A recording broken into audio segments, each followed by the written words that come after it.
ఒంగోలు పట్టణ అభివృద్ధికై ప్రభుత్వం సంబంధించి ఏదైతే కూటమి ప్రభుత్వం ఉందో 44 కోట్ల పైగా దీనికి సంబంధించిన నిధులు సైతం విడుదల చేసింది. 415 మొత్తం కాంట్రాక్టులు ఏదైతే వివిధ ప్రాజెక్టులు ఉన్నాయి, ప్రాజెక్టులకు సంబంధించి మొత్తం 415 ప్రాజెక్టులు ఉన్నాయి. ఈ 415 ప్రాజెక్టులు 99 మాత్రమే ప్రస్తుతం పనులు జరుగుతున్నటువంటి సిచ్యువేషన్. మిగతా 316 ఏవైతే ప్రాజెక్ట్స్ ఉన్నాయో అవి నిలిచిపోయినటువంటి స్థితిలో స్థానిక ఎమ్మెల్యే దామచర్ల జనార్దన్ సైతం దృష్టి పెట్టారు. ఎందుకు ఇంత లేట్గా నడుస్తుంది అనే అంశం పైన ఒకవైపు కార్పొరేటర్లతో పాటు కాంట్రాక్టర్లతో ఒక సమావేశం నిర్వహించినటువంటి పరిస్థితి అని చెప్పొచ్చు. నత్తనడకగా కొనసాగుతున్నాయి పనులు. ఎందుకంటే ఒకవైపు వర్షాకాలం వచ్చింది, రోడ్లు కావచ్చు, డ్రైనేజ్ కావచ్చు, చాలా నగర అభివృద్ధికి అయితే ఎంతో మున్సిపల్ కార్పొరేషన్ కీలకంగా వ్యవహరిస్తున్నటువంటి సిచ్యువేషన్లో ఇట్లాంటి పనులు నిలిచిపోవడం, నడకగా సాగడం, ఇవన్నీ కూడా ప్రజలపైన ఒక మొత్తం అభివృద్ధి కుంటుపడే అవకాశం ఉన్నటువంటి తరుణంలో కీలక సమావేశం అయితే ఏర్పాటు చేసినటువంటి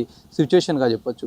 ముఖ్యంగా కాంట్రాక్టర్లు ఏదైనా పని తీసుకున్నప్పుడు అది ఖచ్చితంగా పూర్తి చేయాల్సినటువంటి క్రమం ఉంటుంది. అయితే ఇక్కడ ఉన్నటువంటి ప్రస్తుత కాంట్రాక్టర్లు తమకు చాలా ఇబ్బందులు వస్తున్నాయి అని చెప్పి వాళ్ళు ఈ సభ ద్వారా చెప్తున్నటువంటి పరిస్థితి.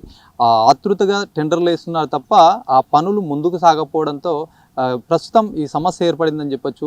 ముఖ్యంగా కాంట్రాక్టర్లకు సంబంధించి చాలా సమస్యలు ఏదైతే వాళ్ళు ఇంతకుముందు చేసినటువంటి పనులకు బిల్స్ రావడం లేదని తమ ఆవేదన సైతం వెళ్ళబుక్కుతున్నారు. అధికారుల చుట్టూ తిరుగుతున్నప్పటికీ పాత బిల్స్ కూడా రావడం లేదు. అందుకనే ఇట్లాంటి నత్తనడకగా సాగుతున్నట్టు వాళ్ళు చెప్పినటువంటి పరిస్థితి. ప్రస్తుతం ఏదైతే నిధులు ఉన్నాయో ఈ నిధులు అన్నిటి కూడా ఇప్పుడు ఒక నిష్పత్తి ప్రకారంగా ముందుకు ఎవరైతే ఉన్నారో కాంట్రాక్టర్లకు చెల్లిస్తాము, మరిన్ని నిధులు రావాల్సి ఉంటుంది. ఈ నిధులు వచ్చిన తర్వాత అందరికీ పంచే ప్రయత్నం చేస్తాము. ముఖ్యంగా నగరానికి సంబంధించినటువంటి ఏదైతే కూటమి ప్రభుత్వం 44 కోట్లతో అభివృద్ధి పనులు చేపట్టాలని 415 అభివృద్ధి ప్రాజెక్ట్స్ సైతం ఉన్నాయి. దీంట్లో 99 మాత్రమే ప్రస్తుతం నడుస్తున్నాయి. మిగతా 316 ఇంకా పెండింగ్లో ఉన్నటువంటి సిచ్యువేషన్.